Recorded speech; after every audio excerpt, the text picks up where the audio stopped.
What happens when elite special forces operators realize the quiet janitor they've been ignoring for months is someone they should have been saluting?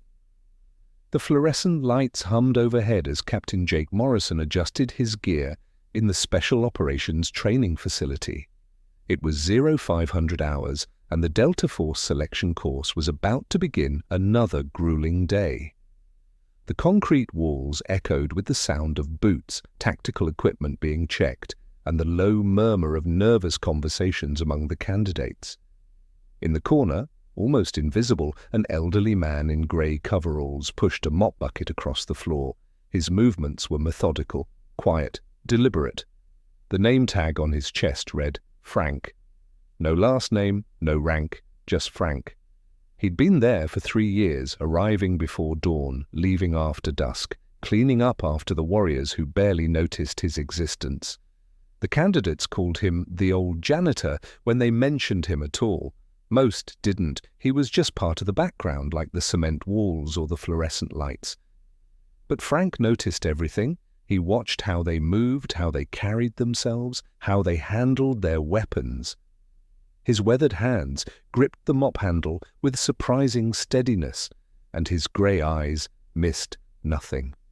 Lieutenant Sarah Chen was different from the others. She was one of only 3 women in the selection course, fighting twice as hard to prove herself. While the others joked and boasted during breaks, she observed. She noticed how Frank's posture was perfectly straight despite his age, how his eyes constantly scanned the room with tactical awareness, how he moved with the fluid efficiency of someone who had once needed to move silently to survive. That morning, as Frank cleaned around the weapons rack, Sarah caught something the others missed.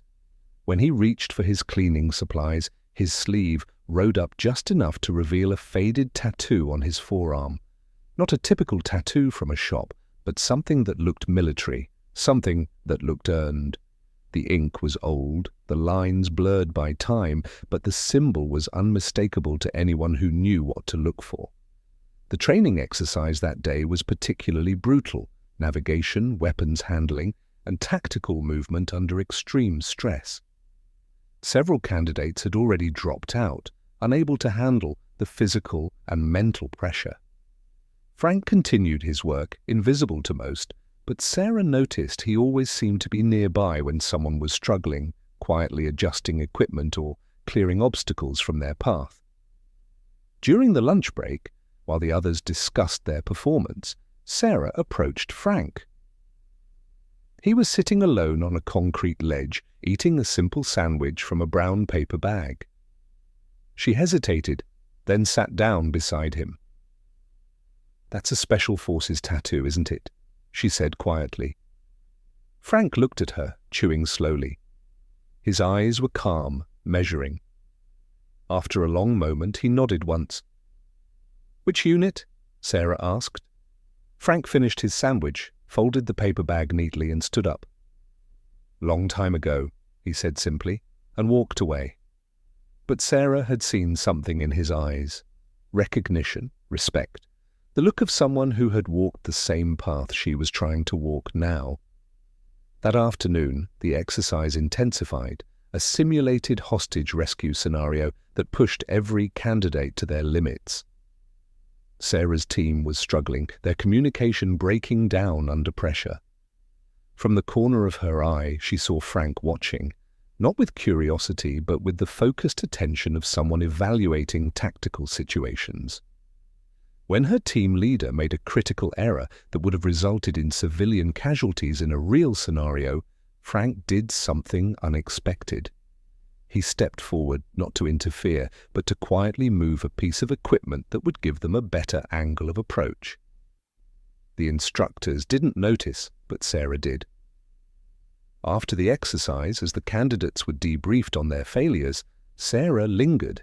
Frank was cleaning again, methodically wiping down surfaces that were already clean. She walked over to him. "You were Special Forces, weren't you?" she said. "Not were, are, once earned, never lost." Frank stopped cleaning. He looked at her with new interest. "What makes you think that?" "The way you move, the way you watch, The way you knew exactly what we needed out there." Sarah paused. "That tattoo, it's not just special forces, it's something more." Frank set down his cleaning supplies and really looked at her for the first time. Not as a janitor looking at a trainee, but as one warrior recognizing another. "First Special Forces Operational Detachment Delta," he said quietly. 1985 to 2010, 25 years. Sarah's eyes widened. Delta Force, the most elite unit in the US military.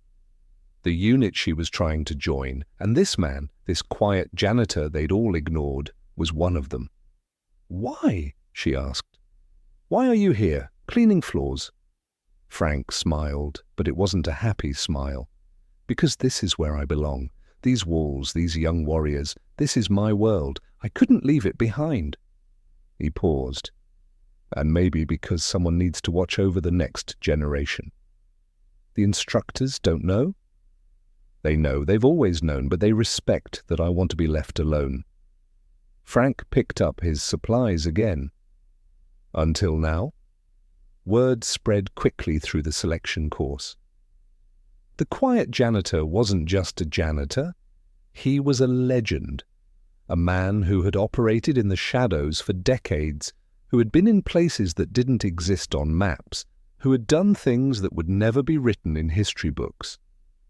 The atmosphere changed immediately. Candidates who had ignored Frank now nodded respectfully when they passed him. They watched how he moved, how he handled himself, hoping to learn something from his presence. But Frank remained the same. Quiet, methodical, present, but not intrusive. During the final exercise, when Sarah's team was pinned down in a simulated firefight, she remembered something Frank had said about angles of approach. She adjusted her position, used his advice, and successfully completed the mission. When she looked back, Frank was watching from the shadows, and for the first time she saw him smile with genuine pride. After the selection course ended, Sarah was one of only 5 candidates who passed. As she prepared to leave for advanced training, she found Frank in the supply room, organizing equipment with the same methodical precision he brought to everything. "Thank you," she said. Frank looked up from his work. "For what?" "For watching over us, for being there when we needed guidance, even when we didn't know we needed it." Frank nodded slowly. "That's what we do. We watch, we guide, we never truly retire." As Sarah left the facility, she turned back once. Frank was there, mop in hand, preparing for another day of quiet service.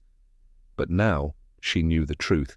He wasn't just a janitor, he was a guardian, a protector, a living reminder that true warriors never stop serving, even when their battlefield changes.